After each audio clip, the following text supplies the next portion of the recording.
Hey guys, this is part 2 of MongoDB video series. In this video, we'll discuss how to get started with MongoDB database.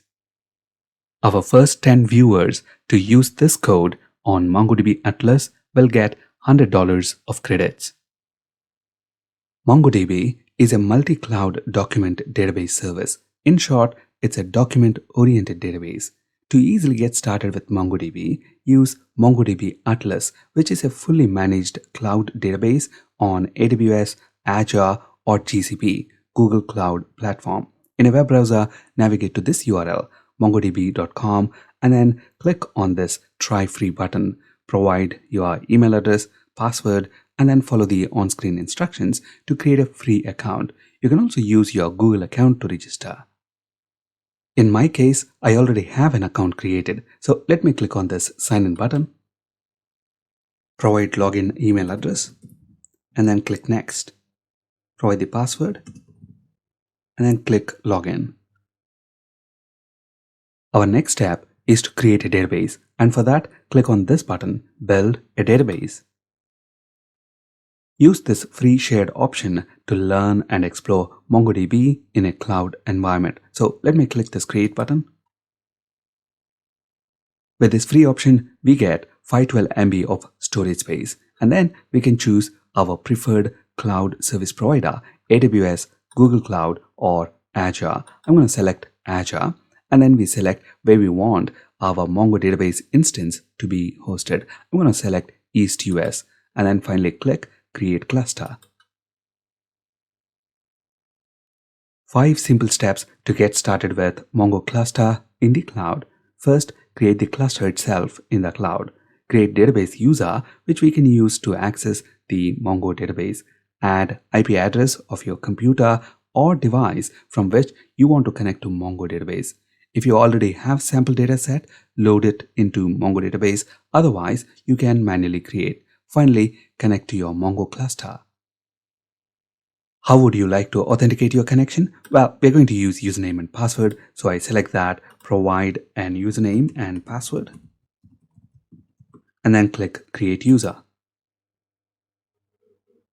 Next, where would you like to connect from? Well, in our case, we want to be able to connect from our local environment. So select My Local Environment, and then we need to provide the IP address of the device or computer that we're going to use to connect to MongoDB. We can either manually enter the IP address of our device, or when I click this Add My Current IP Address, it's going to use automatically the IP address of my machine from which I am accessing MongoDB at the moment.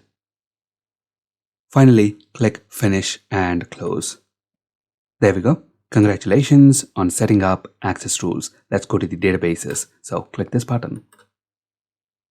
At the moment, as you can see, we are on the databases menu and we can see our cluster created. Remember, with the free shared option, we get 512 MB of storage space, and we can see that right here.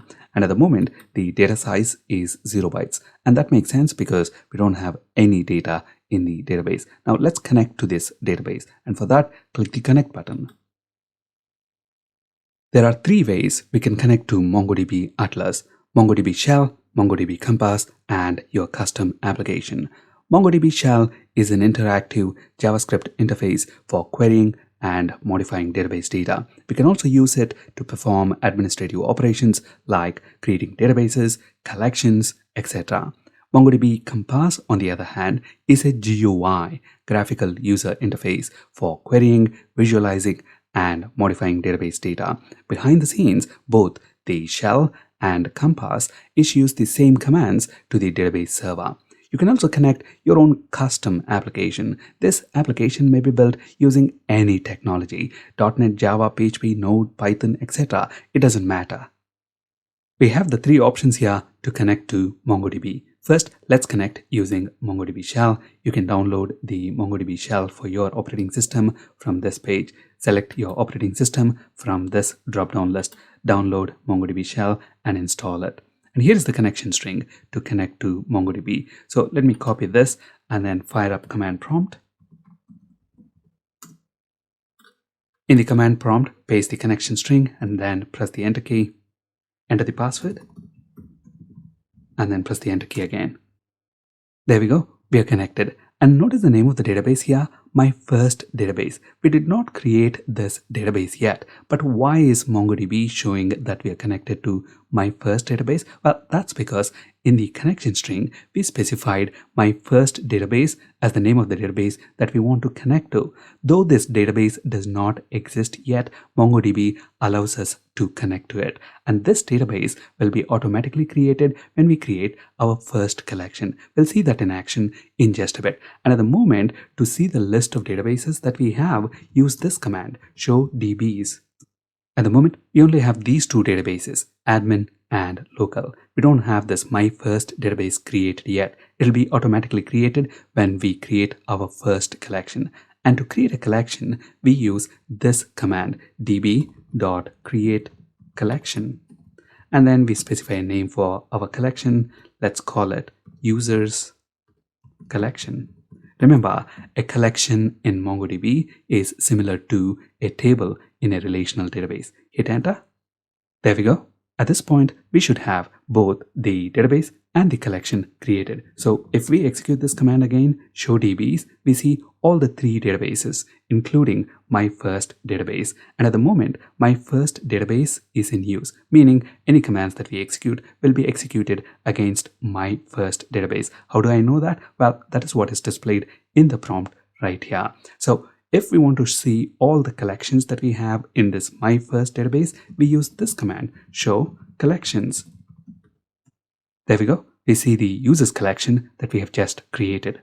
At the moment, my first database is in use. How do we know? Well, that's what is the name displayed in the prompt right here. What if we want to switch to another database? For example, let's switch to admin database. For that, we use this command, use the name of the database that we want to switch to. In our case, we want to switch to admin database. Notice admin is displayed in the prompt right here, letting us know that the admin database is in use. Now let's switch back to my first database. Now, to clear the screen, use the command cls. Let's create another collection. Remember the command to create a collection, db.createCollection. And to this method, we specify the name of the collection. Let's call this test collection. To see the list of all collections that we have in the current database, we use this command, show collections. As expected, we have two collections. Let's drop one of these collections. And the command to drop a collection is db.name of the collection that we want to drop. Let's drop test collection. And then we use the drop method. Show collections. We see the only users collection. One way to tell the database in use is by looking at the prompt. We also have a command for that, db. This command displays the database in use. As you can see, my first database is in use at the moment. Remember, a collection in MongoDB is made up of one or more JSON documents. So let's perform CRUD operations against a collection. That is, create, read, update, and delete JSON documents from a collection. And here's the command for that, db dot the name of the collection. In this example, the name of the collection is student courses dot insert one. This method inserts one JSON document. Since we are inserting a JSON document, we have a pair of curly braces and then key value pairs. So the key here is name, value is Mike. Similarly, we have age 30, gender male, graduated false, address is another embedded JSON document. So we have another pair of curly braces with its own set of key value fields. And then courses. Courses is an array, so that's why we have a pair of square brackets. So let me copy this. We are back in Mongo shell. Before we paste and execute the command that we have just copied, let's see the list of collections that we have. Remember the command, show collections. At the moment, in my first database, we have only one collection, users collection. Now let me paste the command that we have just copied. There we go, command completed. If we now execute show collections, we see both the collections. Now, to find all the documents in a collection, we use this command, db dot name of the collection. In our case, the name of the collection is student courses dot find. There we go. We see the one document that we just inserted. This ID field is a special field. We'll discuss more about it in just a bit. Now, To insert one document into a MongoDB collection, we use insert one method. But what if I want to insert more than one document at a time into the collection? Well, we can use the aptly named insert many method, and here's the syntax for that. Same idea, db dot the name of the collection. In our case, the name of the collection is student courses dot insert many. To this method, we are passing an array of JSON documents. So we have a pair of square brackets. So here is the opening square bracket and here is the closing square bracket. And then we pass an array of JSON documents. So here is our first JSON document with a pair of curly braces, and we have a comma, and then the second JSON document, another comma, and then our final third JSON document. We are closing the square bracket and then the closing parenthesis of insert many method, finally a semicolon. Let's press the enter key. There we go. Query completed. Let's retrieve all the documents using this command, db.studentcourses.find. There we go. We have all the 4 JSON documents. Find method has 2 parameters, query and projection. Both are optional parameters. We use the query parameter to filter data. So you can think of it like a where clause in SQL. If we do not include the query parameter or pass an empty document, that is just a pair of curly braces like this, find method returns all the documents.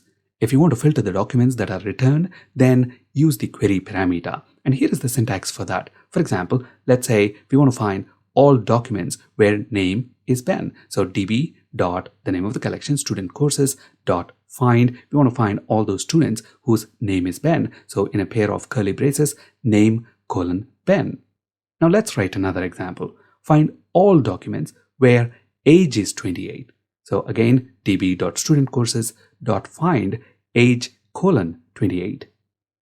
Now find all documents where age is less than or equal to 30. So as usual, we use the find method. The field is age, and then we want to use less than or equal to operator. So LTE stands for less than or equal to, and all query operators in MongoDB starts with $. So we have dollar symbol there, and the value is 30. So when we execute this query, notice we get all the students whose age is less than or equal to 30. The following is the syntax to use a query operator in a pair of curly braces field name. In our case, the field name is age, colon, and then another pair of curly braces. Remember, query operators in Mongo start with $sign. So dollar and then the name of the operator. The following are some of the common comparison query operators. EQ stands for equal to, NE for not equals, etc. In our case, we want to use less than or equal to operator. So LTE colon the value for the field. In our case, the field is age, it's a number, so we specified a value of 30. So this is going to return all documents where age is less than or equal to 30. Another example, let's say we want to find all documents where age field value matches any of the values specified in this array. So as usual, the field name is age, the operator that we want to use is in, and then the array of values. So if we execute this, we get all documents where age is in 28, 29, and 30. Now, the second parameter of the find method is projection. By default, queries in MongoDB return all fields in matching documents. To limit the amount of data that MongoDB returns, you can include a projection. A projection basically tells what fields to include or exclude in the matching documents. Use 1 to include a field and 0 to exclude a field. Let's take a look at an example. Now, db dot the name of the collection dot find without any parameters returns all the documents. Similarly, if we pass an empty object to the find method, again, it also returns all the documents. Now let's say we want to find all those students whose age is less than or equal to 30. So the field name is age. We want to use less than or equal to query operator. Query operators start with $. So in another pair of curly braces, we use $, less than or equal to query operator, colon, the value is 30. So when we execute this, we get all the students whose age is less than or equal to 30. And here's the important bit. Notice in the result set, we have all the fields, ID, name, age, gender, etc. Now, we don't want all the fields. Let's say we only want to include name and age fields in the result set. For that, we include the second parameter. Remember, the second parameter is the projection parameter. So we include a comma and then another pair of curly braces, and here we specify the fields that we want to include. In our case, we want to include the name field, so name colon 1. We also want to include age field, so age colon 1. Notice, in the result set, along with name and age fields, we also have the ID field. ID field is always returned. If you don't want it to be returned, then you have to explicitly specify. So we don't want the ID field underscore ID colon 0. When we execute this, notice we only get the name and age fields. Now, consider this example. Basically, with the second projection parameter, we are saying in the output, we want name and age fields, but not the ID field. Now, let's see what's going to happen if we also include gender field in the exclusion list. Basically, we're saying in the output, we want name and age fields, but not ID and gender. Notice we have an error. Cannot do exclusion on field gender in inclusion projection. So the point is you cannot specify the fields that you want to include and exclude at the same time in a projection. You can only specify an inclusion projection or exclusion projection. Underscore ID field is the only exception. For example, let's say in the result set, we want all the fields except the gender field. For that, we use exclusion projection, meaning in the second parameter, that is the projection parameter, we specify the fields that we want to exclude. In our case, we don't want gender, so we specify gender colon 0. This means all the fields will be returned except gender. So this projection here is an exclusion projection. Take a look at the address field. The value for this field is another nested JSON document. What if we want to find all documents where city is star city? We can simply use dot notation for this. For example, address.city equals whatever is the city. So db.collection name, by the way, if you type part of the collection name and then press the tab key, it auto-completes. Dot find a pair of curly braces and then the field name address.city colon the value. In our case, the value is star city. Notice we have a syntax error, and that's because we are missing quotes around the field name. Address.city must be inside double quotes. There we go. We have the result as expected.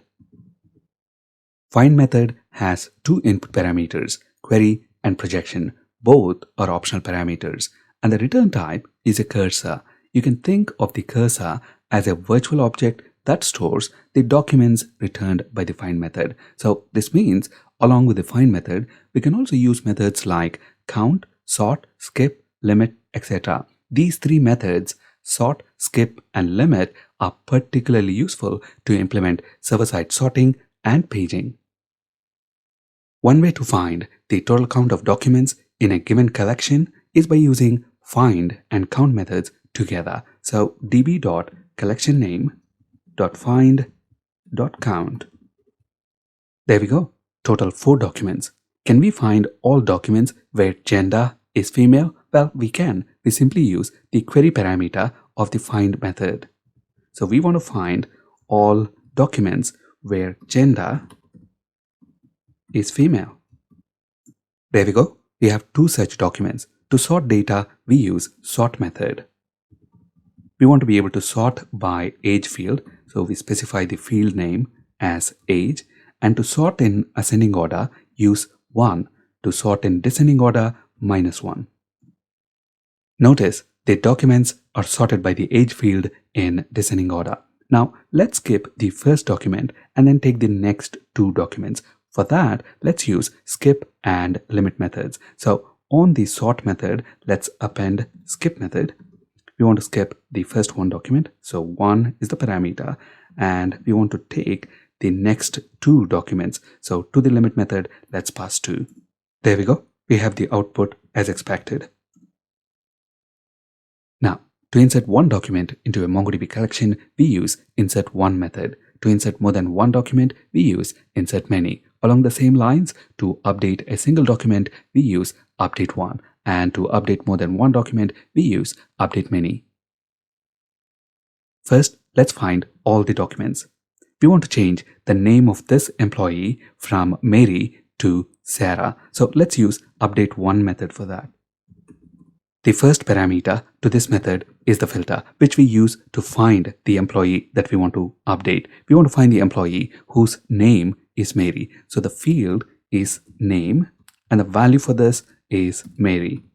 And the second parameter contains the updates. So we want to change the name of the employee from Mary to Sarah. So we specify that as the second parameter. $set. What do we want to set? We want to set the name of the student to Sarah. So we use another pair of curly braces. The field is name and the value is Sarah.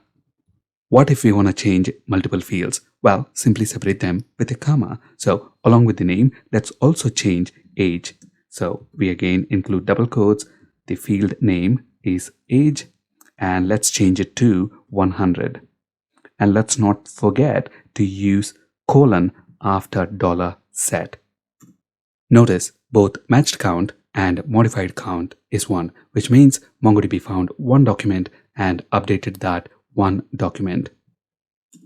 Notice the second document in the result set, name is changed to Sarah and age to 100. Now let's try update many. So instead of update one method, we want to use update many. And let's find all the documents where gender is female and change the gender to unknown. So instead of name, the field is gender and we want to change it to unknown. We only want to update one field, so let's delete the age field. There we go. Both matched count and modified count is 2. Notice the second and third documents, gender is unknown as expected. So you might have already guessed the pattern. To delete a single document from the collection, use delete one. And to delete more than one document, it's delete many. Now let's delete this document where name is Sarah. So instead of update many, we want to use delete one method because we want to delete one document. And with delete one method, we just need to specify the document that we want to delete. We want to delete the document where the name field value is Sarah. Let's delete the second parameter. There we go. Deleted count is 1. This means in our collection, we should only have 3 documents. Notice Sarah's document is gone. Now let's try delete many. So here's what we want to do. We want to delete all the documents where age is less than 31. Notice these first 2 documents, age is 29 and age is 30. So we want to delete these 2 documents and retain only this document where age is 31. So let's use delete many for that. So instead of delete one, we want to use delete many and we want to delete all the documents where age field value is less than 31. So we're going to use comparison operator. So we want another pair of curly braces. The operator that we want to use is LT for less than, and the value that we want to compare is 31. There we go. Deleted count is 2. This means in our collection, we should have only one document. There we go. So far, we have been using MongoDB shell to perform CRUD operations. Now let's do the same using MongoDB Compass, which is a GUI, that is a graphical user interface for querying, visualizing, and modifying database data. Behind the scenes, both the shell and Compass issues the same commands to the database server. Navigate to mongodb.com, and if you have not already signed in, click on the sign in button, provide your login details, and sign in. I've already signed in. After you sign in, make sure you're on the Databases tab and then click the Connect button. We want to connect to MongoDB using MongoDB Compass. So click on this last option here. Now, If you do not already have MongoDB Compass installed, click on this button, select your operating system from the drop-down list, and then download the software. Follow the on-screen instructions to install it. After you have MongoDB Compass installed, click on this button, I have MongoDB Compass, and then select the version that you have from the drop-down list and copy the connection string from here by clicking this button. And then in the start menu, search for MongoDB Compass. You'll land on this new connection page. If you don't see this new connection page, you can always click on connect and then select this option, new connection. In the text box here, paste the connection string that you have copied, and then we need to provide the value for password field right here. We need to remove the angle brackets as well, or click on this link right here, fill in connection fields individually, where we can see hostname, authentication method used, username, and then we can provide our password. And then click connect button.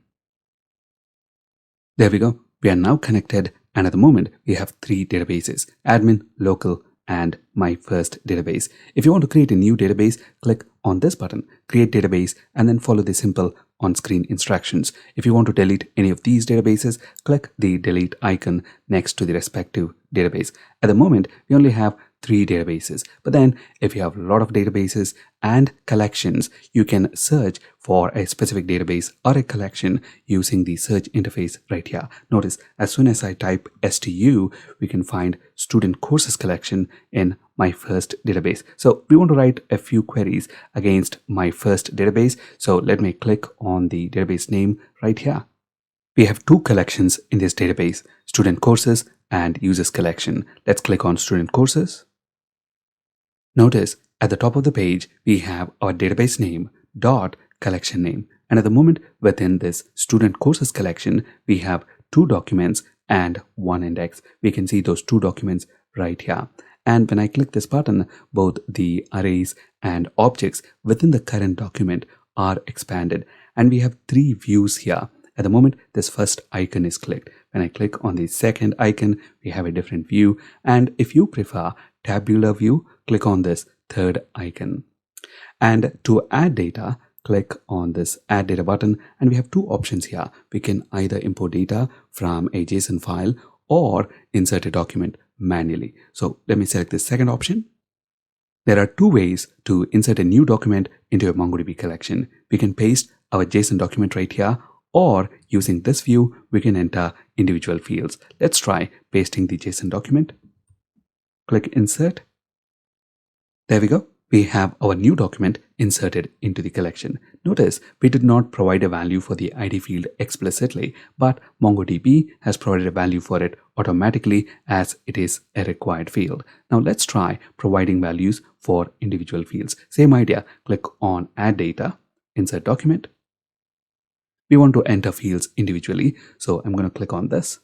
We already have a value for the required ID field. Now we want to add a new field to this document. So I'm going to click on this plus sign, add field after ID. The name of the field is name. And then I'm going to press the tab key, provide a value for this field. I'm going to call the employee Pam. Age 29. We want to change the age data type to number. By default, MongoDB assigns string, but we know it's an integer. So I'm going to click on this drop-down list and select int 32. Next, gender, female. Press the tab key again, and we want to enter next field, graduated, and this is going to be false, and it's a Boolean data type. So let's change it by selecting it from the drop-down list right here.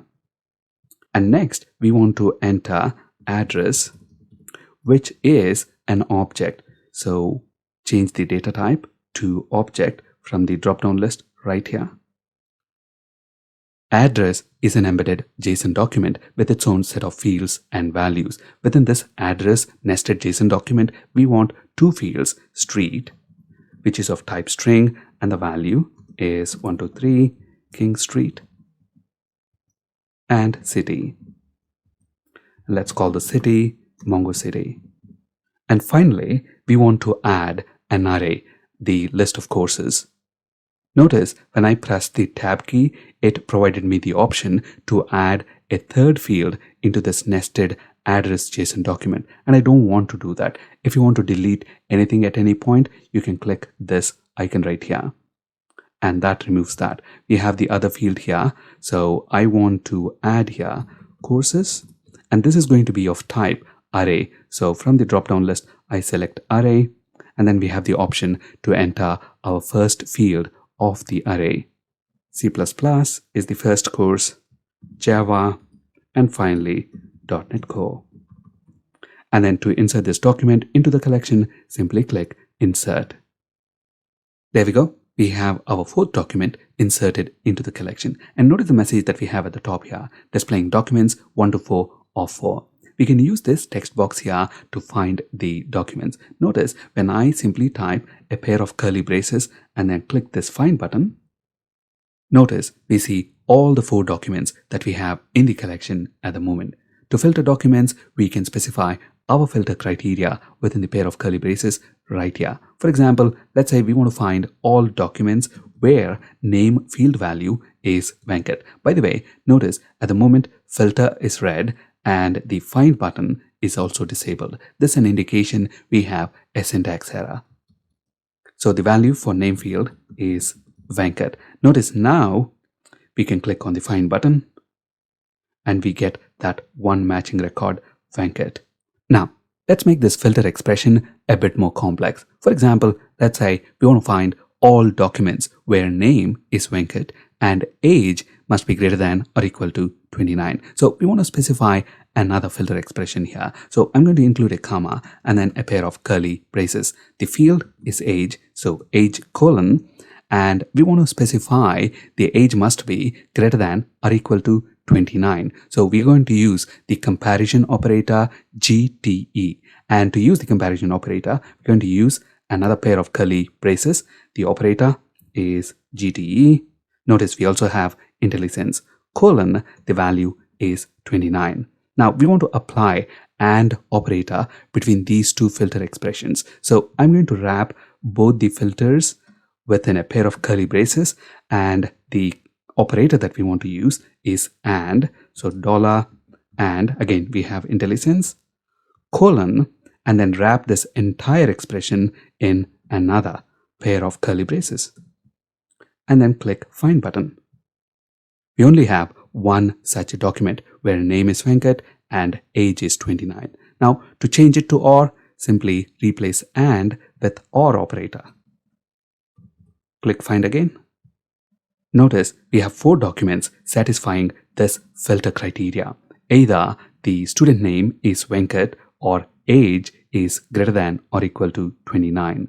Now let's change age of this student Ben to 25. So we want to edit this document, and in MongoDB Compass to do this we simply click this icon right here which says edit document. So this document right now is in edit mode. Now let's change age from 31 to 25. Notice we see the message here, document modified, and to update this document, naturally we have to click this update button. There we go, document updated, age field value is 25. Now let's click this Find button again. Notice now we only have 3 documents satisfying this filter criteria. And when I click on the options here, we can also specify a projection, that is the fields we want in the result set. By default, all the fields are returned. Let's say for example, we only want name and age fields. So name colon 1, comma, age colon 1. By default, remember ID field is always returned. If you don't want it, you have to explicitly specify that. So underscore ID colon 0. And we can also specify by which field we want the data to be sorted. We want the data to be sorted by age field. To sort in descending order, use -1, in ascending order 1. And then we can also specify the number of documents to skip and limit. Click the Find button. Notice in the result set, we now have only name and age fields, and the data is sorted by the age field in ascending order. To reset the filter, click this button, Reset. Notice the filters are cleared and we see all the 4 documents. In MongoDB Compass, to delete a document, simply click the delete icon next to the respective document. This specific document is now marked for deletion, and upon clicking the delete button again, the record is gone. That's it in this video. Thank you for listening.